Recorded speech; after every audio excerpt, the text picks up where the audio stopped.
Yo, what's good, everybody, and thank you for tuning in to another Tyler Perry Sistas review. If this is your first time coming to my channel, welcome.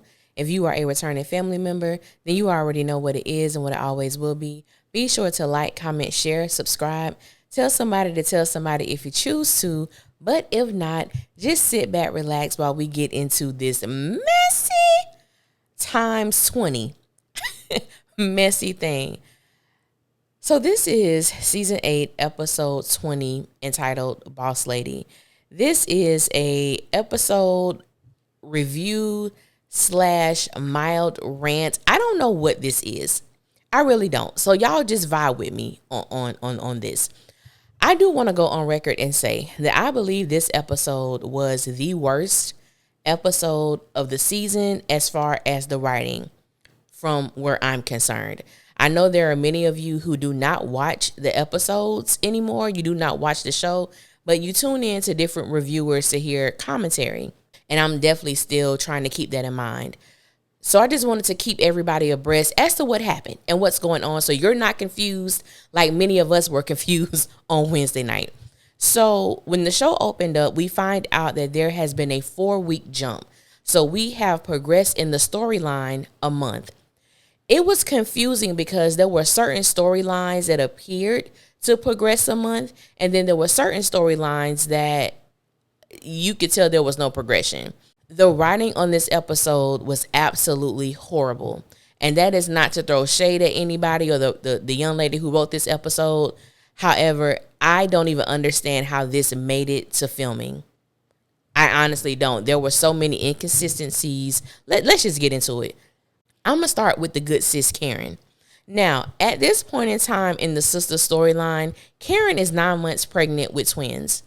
They have this girl walking around this salon with no difficulty, no challenges, no hard breathing, no nothing. She's just walking as if there are not two humans in her body at this moment. She's not on bed rest. She's not showing signs of anything that would demonstrate that she's pregnant with 2 babies in her body. And I'm watching this and I'm already pissed off from the very opening the opening scene in the episode, but we'll get to that a little bit later.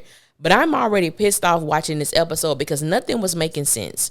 We find out in last week's episode that Miss Marie was going to invest $150 extra $1,000 if Pam and Karen could show significant growth in the upcoming weeks of their sales of Roots to Riches.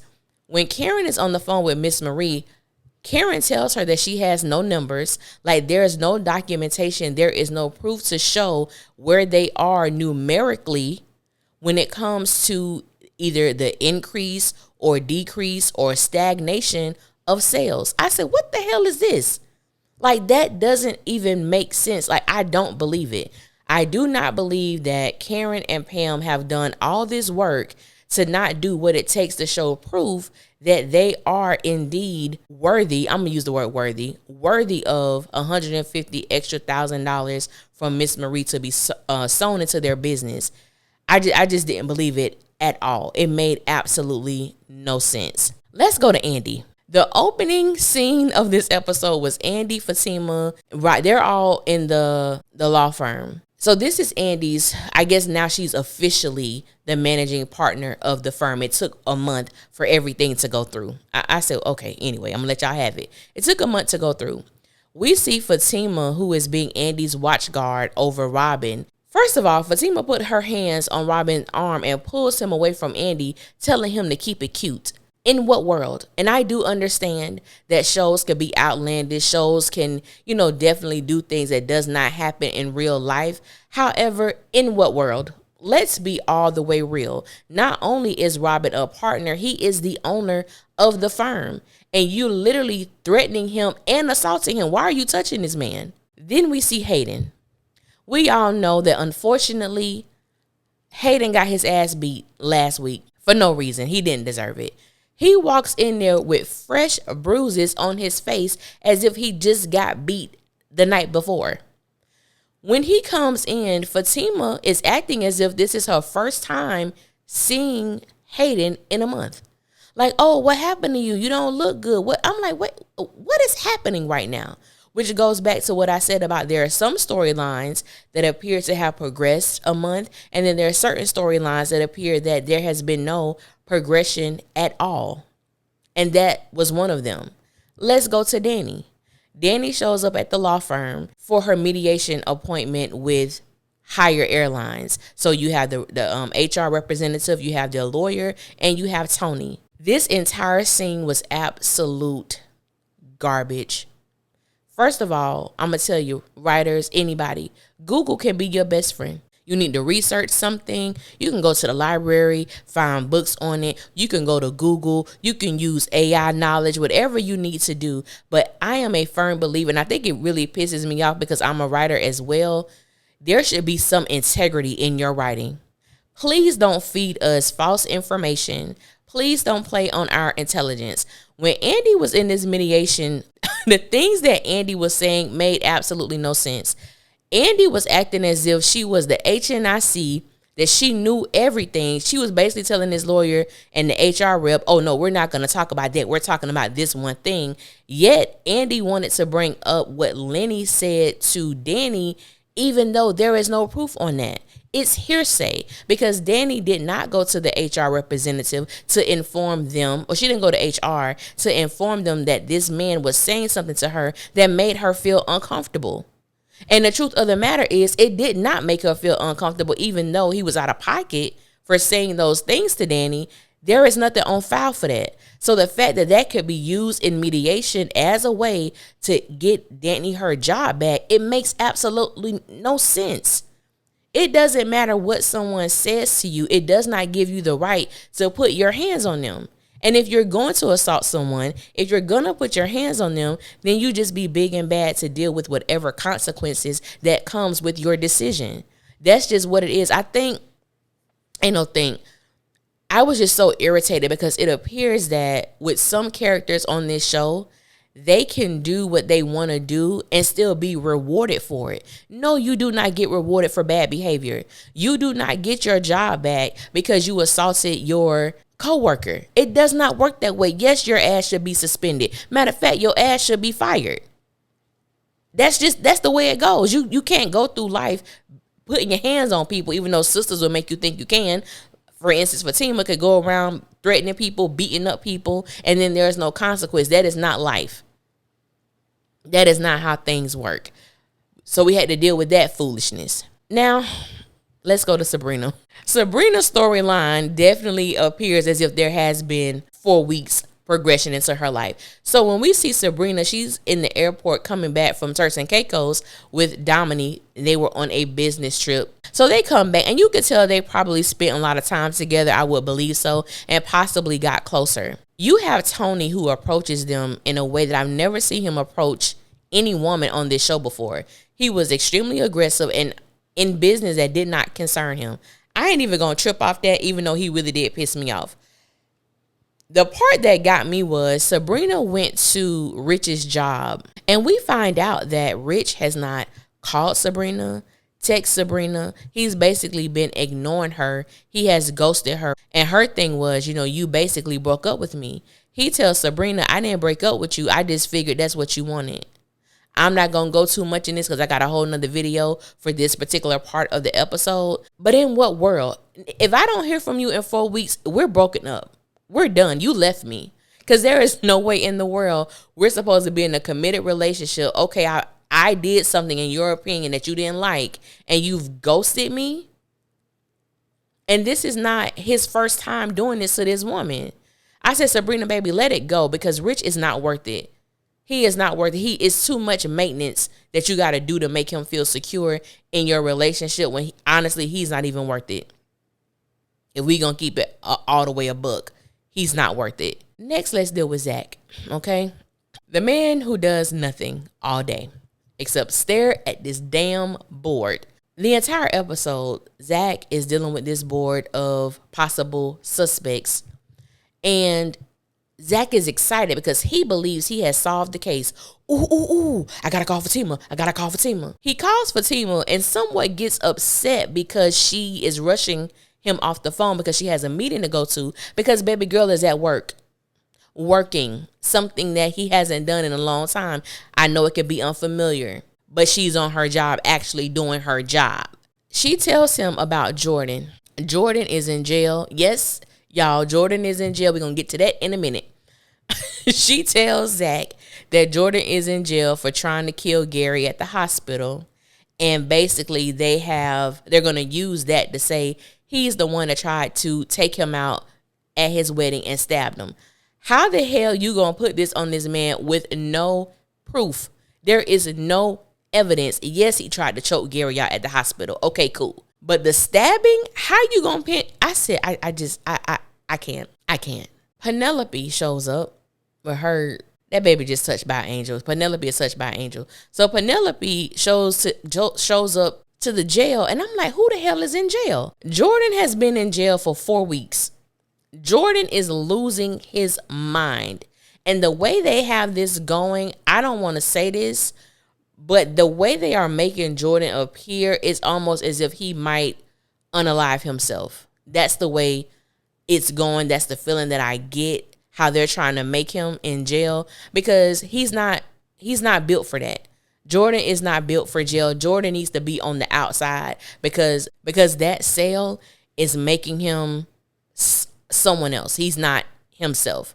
Penelope is still on the fact that this is all Gary and Andy's fault. She has it out for Andy for no reason. And I must say, Andy has not done anything to this woman other than trying to help her. But she is still out for Andy. And I did say that if push come to shove, if Penelope approaches Andy again, I hope Andy beat the brakes off this woman. Like, give Andy that just due, because y'all, I got to give it to sis. Since season 1, y'all done had people put their hands on Andy, beat Andy's ass, jump Andy, and she ain't hit nobody yet. It's overdue. It's overdue, because the way y'all have people assaulting this woman, it makes absolutely no damn sense. Andy is overdue to put her hands on somebody on this damn show. And if it's Penelope, so be it. But yeah, Jordan is in jail losing his ever-loving mind.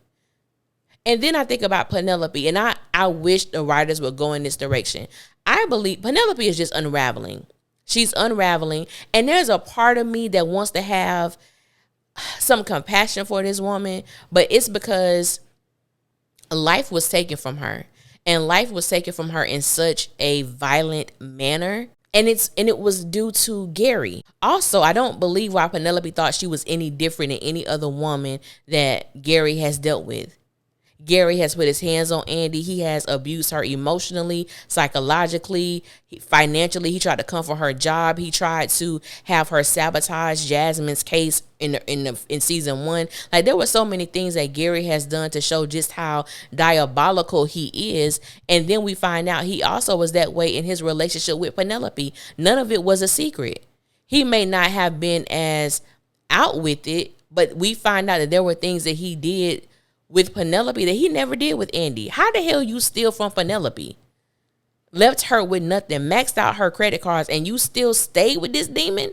That's a personal problem, sis. That ain't got nothing to do with Andy. I said this is absolute nuts. Aaron was not on this episode, which was interesting because last episode, him and Karen decide they're going to try to make this thing work, so on and so forth, and we don't see him at all. There was a mention of Aaron when Karen was talking to Miss Marie on the phone. Karen lets her know that, yes, she was pursuing something with Aaron and she's going to see how it goes. I said, see how it goes? First of all, you're pregnant with his child. You love him. He loves you. You know this is the man that you want to be with. He clearly knows he wants to be with you. What do you mean we're going to see how it goes? I didn't like that response. I just really didn't like that response. I'm like, writers, please don't play in our faces. Please do not play in our faces. Y'all have played enough. That's why I said this. I wasn't going to yell or nothing like that, but I did want to get my, my feelings across when it came to this episode, because I just felt like it was such a slap in the face. Matter of fact, a spit in the face, because of how things are going with certain people on this episode, with certain storylines, and how certain things just does not make sense at all. If you're going to do, someone said it best on Our Sister's Keeper, and I don't remember who said it, but you know who you was. And you said, how can you have a time jump without having a time jump? And it makes all the sense in the world. How the hell you have a time jump in the series, but nothing demonstrates that there has been a time jump with your characters? It was an absolute disgrace, in my opinion, to the writers of the world. It was an absolute disgrace to even have those actors and actresses film this episode, in my opinion. And I may sound a little harsh, and that's not my intention. However, I just want to be real. I just want to be real. I know artists, we're all sensitive about our stuff, but please have integrity with what you write, what you put out for the masses to consume. Because this episode was utter trash. And I mean that in the most respectful of ways. I really do. But like I said, I am going to put out some videos to, I did chuckle. I ain't gonna lie. I chuckle, and I'm gonna do a video separate with this here. I did chuckle this episode, and it was the part with Pam and Karen, where Pam had wrote this script for Karen to say for them to promote on social media, and this is just not Karen's, this ain't her MO. This ain't what she do. Baby girl need to stay in the background. But it was hilarious, and even though it was a scene with Karen and Pam, it looked like it was really Ebony and Angie, because the way that Pam was laughing, it didn't even feel like it was Pam. It felt like it was her. They were just having a moment, and it was needed, because I'm like, my God, this episode is so bad. Thank you for this moment of laughter right here, because nothing else moved me this episode.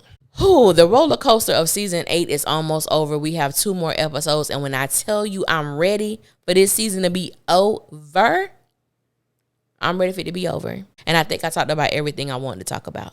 I did. Oh, I forgot one. How could I forget? Gary. So Hayden gets Gary out of the hospital. We find out that, he went and serviced Miss Marie to get them to rescind the documentation of power of attorney for Gary.